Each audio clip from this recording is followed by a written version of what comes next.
The 2023 Chevrolet Bolt EUV, 75,000 miles, 33 months.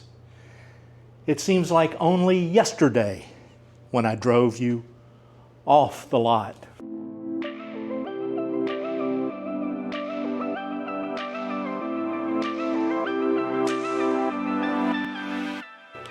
Recently, I had someone tell me, wow, you hold on to your cars way too long. Well, not all of us live in Connecticut pulling in $1 million a year, so we do drive our cars more than 12 months and 15,000 miles. Some of us actually do long-term ownership. It's called driving a car like the average American car owner. No offense, Dave, but join us over here in Realville. If you're a long-term watcher, you already know that I have a real 9-to-5 job. I live in a real neighborhood, and my YouTube channel, it's not corporate sponsored, even though I carry things like this. It's not propped up with membership requirements. You'll never get a membership requirement from me. Or it's not a front for a store where I try to sell you my merchandise. But this is where I have to remind you, please subscribe. Here at Jim's EV Adventures, I get to give you my real, uncensored opinions about the cars parked in my garage. Like this 2023 Bolt EUV Premier, red line trim with the sun and sound package, and this little baby has a thing called Super Cruise. Today, my Bolt EUV is just 33 months old, and she just turned over 75,000 miles. Now, I know that 75,000 miles is nothing compared to 450,000 miles. For that honor, I'm giving a shout out to Jared Field and his 2019 Chevrolet Bolt that just recently turned over 450,000 miles. What an accomplishment, Jared. That's excellent. I'll put a link to his channel in the description below, and it should be appearing on the screen in the upper right-hand corner of this video. In the video today, and in honor of the 75,000 mile milestone, I'm going to review 3 things. Number 1, maintenance expenses, both routine and non-routine, to include tires, filters, cooling fluids, and the unexpected things like the telematics control unit, OnStar module, and recently, most recently, the antenna that had to be replaced. Number 2, operating costs. For those of you who drive electric, you know I mean electricity. And number 3, the overall health of the car, from the suspension to the drive battery. Once we're done with everything, I'll wrap up the total cost of operating the car into one big number and compare that to a hypothetical dinosaur juice drinking car that gets 25 miles per gallon. But first, let's get started with the maintenance expenses.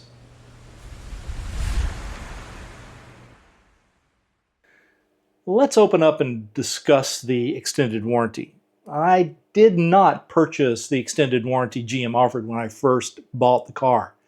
It would have been $2,700 and change plus taxes and fees, so let's just call it a $3,000 option.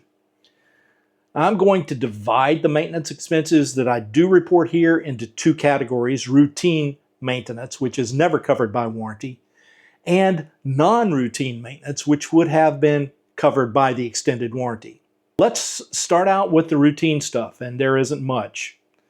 Tires, I've put on 1 new set, total cost of about $548.13.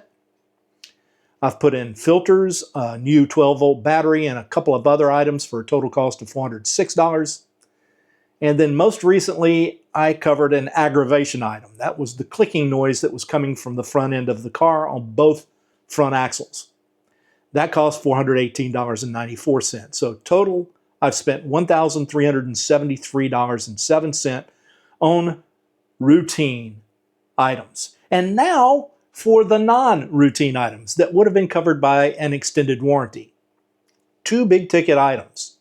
The telematics control unit, also known as the OnStar module, that failed last year. That was $955.41 to resolve.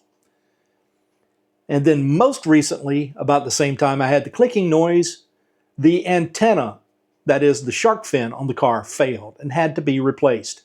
That's another $468.45 for a total cost so far of $1,423.86. And for your information, the total cost for all of these items would have been covered by the extended warranty. So of the $3,000 that I've spent, I would still have $1,576 to go. So right now, I'm still about $1,576 ahead when compared to spending $3,000 for the extended warranty. And at 100,000 miles, when the extended warranty would have expired, we'll see how much money I have left over there. And we'll see if my decision not to purchase the warranty was a wise decision, or if I've spent more than I should have, and we shall see. I will top out 100,000 miles before August of next year, so come back and see. In the meantime, let's talk about the health of the car to an extent. I have 6/32 inch of tread depth left on the tires that are on the car, which means I should be able to get up to about 85,000 miles without a hitch. We shall see. And when I do a tire replacement, I will do an update. Now, here's my question. What's your take on the extended warranty? Did I roll the dice, or should I have bought the warranty? Drop that in the comments below. And now, let's look at the operating costs, shall we? So if you've been a long-term watcher of this channel, you know that I've tracked every single ion I have ever used in this car, both DC fast charge and AC home charging. So you know how much I've spent so far. And even though Duke Energy raised the electricity rates where I live by more than 30% in February of 2025, which should tick off everybody, not just EV owners, I'm still saving money over gasoline.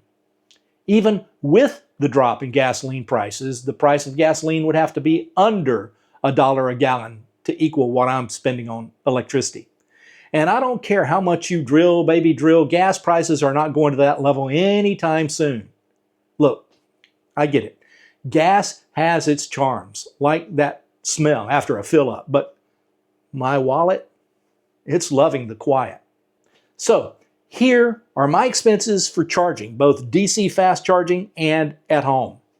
It's $3,420.29.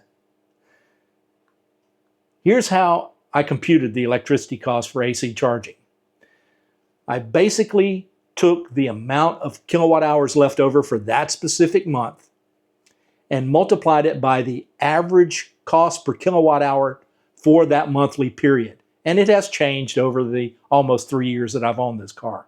So AC charging kilowatt hours times the cost per kilowatt hour equals the monthly total for AC charging. And of course, DC fast charging is actually what I paid when I plugged the car in at the dispenser. So my total charging expenses are both AC plus DC fast charge. Simple as that, really easy. Now, had I driven a gasoline car that gets 25 miles per gallon average over 75,000 miles, I would have used 3,000 gallons of gasoline and spent $10,304.09 on gasoline and oil changes. You got to count those too. Here's how I computed the gasoline charges. I averaged 2,272.7 miles per month over that 33-month period, and that's 90.91 gallons per month. Then I averaged the cost per month for that cost of gasoline in my area for 90.91 gallons. Then I added it all together. So basically, had I driven a gas car, it would have cost me 66.8% more to move it from point A to point B. The price of gasoline would have to be $1.12 per gallon to match the price of my charging at home and on the road. And if I had only charged at home, the price of gasoline would have to be 95 cents per gallon. Plain and simple. You cannot compare the costs between the two. An electric vehicle is much more economical, and everybody who's ever driven one understands that. So for anyone who thinks about buying a new dinosaur juice drinking antique technology fire breathing time bomb and they think it's still a better option, I've already pocketed more than $6,800 in energy savings. And should you make the mistake of saying that your fire breather cost $15,000 less than the Bolt, you'd better make sure you have all the top-end features that my car had. The Chevy Trax was $25,000 in 2023. That was $9,500 less, but it did not have many of the same features that my car has. To get it up to the same level, you would have had to spend at least $3,500 to $4,000 more. And Super Cruise, it didn't have. And many of the top-level trim items, it didn't have. The Bolt was just a better vehicle than the Trax. Therefore, in reality, there was only about a $6,000 difference in price, and I've already offset that difference at 75,000 miles. And here's the thing that most people don't understand. The Bolt will not be dead at 150,000 miles either. The Trax will never make it past 150,000 miles because those little squirrels sputtering under the hood of that Trax will be sputtering like an 85-year-old man with emphysema at the Boston Marathon at 150,000 miles. Now that we've drummed that mummified horse into the ground, let's go ahead and talk about the health of my Bolt. Shall we?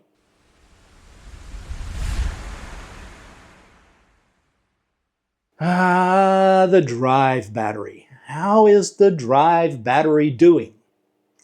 Well, I compared all 96 modules in that drive battery at 10% state of charge, 50% state of charge, and 90% state of charge, and the results are on the screen.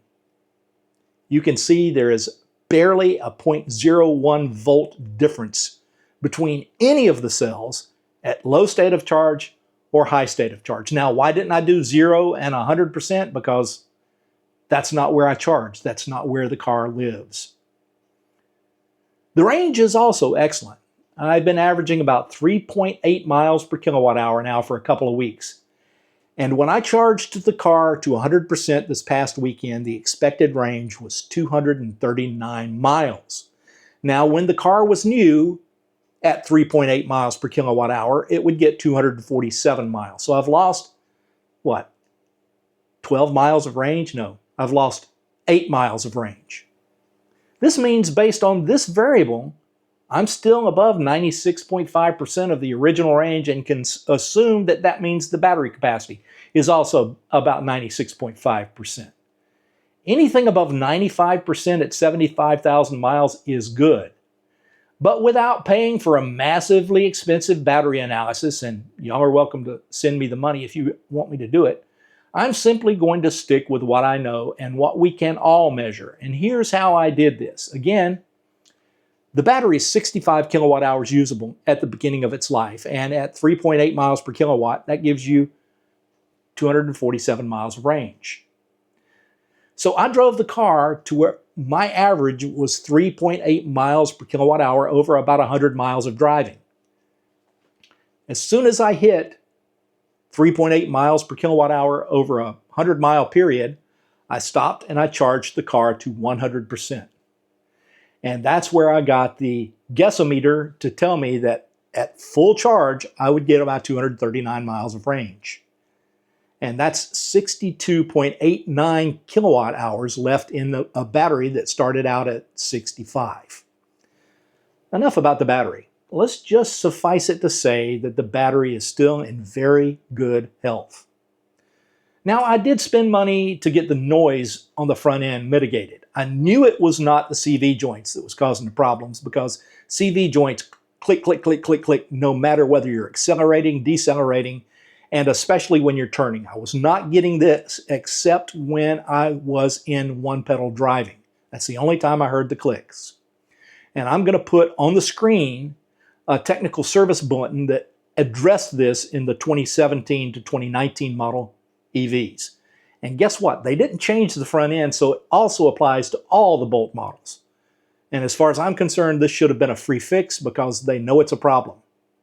So I had this little washer replaced, which meant that the bolt holding it to the car had to also be replaced. Did that on both the left and right front drivetrain. So while the car was up in the air and everything was off the vehicle, I had the brakes and calipers measured and inspected. The suspension front and rear was fully inspected. The alignment was checked, and everything, and I do mean everything, was barely off the specs for a new car and well within tolerance. So what I have done over the life of this car is I've kept an MOV on it. And if you've ever been to England, you'll know what I'm saying. Basically, everything I've ever had done to this car, maintenance-wise, is in this folder. Every single drop of maintenance I've ever had done is right here. And that includes just regular tire rotations and inspections. So I have documented everything about this car. And if you'll notice right here on the back, you see what it says? Fun is never in the rearview mirror. Fun is always in your windshield. With all that said, let's go ahead and wrap this video up. Here we go. As you can see, the Bolt is lit. It is impressive on many fronts. And the only thing anyone can criticize is the charging speed. And that is, or was, the Achilles heel for the Bolt product line. Yeah, 55 kilowatts feels glacial now, but hey, lit wheels don't need to sprint everywhere. And the 2027 Bolt model resolves that with 150 kilowatt charging. So there's that. Many people have questioned in the comments on the videos about the 2027 Bolt, like, how long are you going to keep this thing? And are you going to swap this 23 out for the 27? Or how many miles do you think you'll get on it before you have to sell it or trade it in? Well, I'm going to answer those questions like this. This is a long-term driver for me, folks. I'm going to keep driving this thing and reporting back until it's either gone or there's no longer a need to report on this particular model. And some of you probably snidely put in the comments it's no longer important to report on the 23 and earlier model Bolts, but I disagree. In the meantime, tell me if there's anything else you would like to know about this generation of the Bolt, that is the first generation. Put those questions in the comments and I can tell you I'll answer them as best I can. And I can tell you also that there's going to be an upcoming adventure in this very car, 2,000 miles over about a period of a week. It's going to take me about 2 to 3 weeks to get all those videos put together, but it's a very important video. It'll be after the first of the year next year, and I'm looking forward to sharing that time with you. That particular adventure is going to be shared from the opening of the garage door until I close it, coming back in. In the meantime, I want to thank you for stopping by and watching this update. I want to ask you again to please like this video, subscribe to the channel if you haven't already done so, and I promise I will see you out there or somewhere along the route from point A to point B. In the meantime, Jim's EV Adventures out.